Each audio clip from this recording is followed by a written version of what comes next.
Allah Subhanahu wa taala berfirman, mengajak bicara ibu-ibu sekalian dan kita semua. Ya Bani Adam, wahai anak-anak Adam,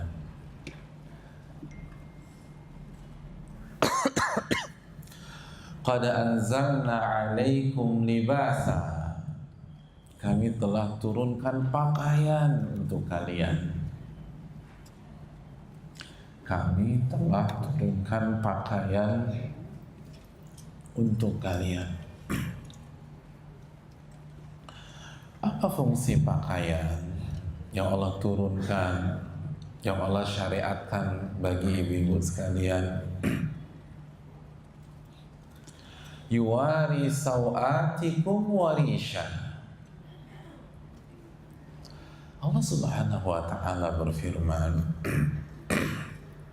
tujuannya untuk menutup aurat-aurat kalian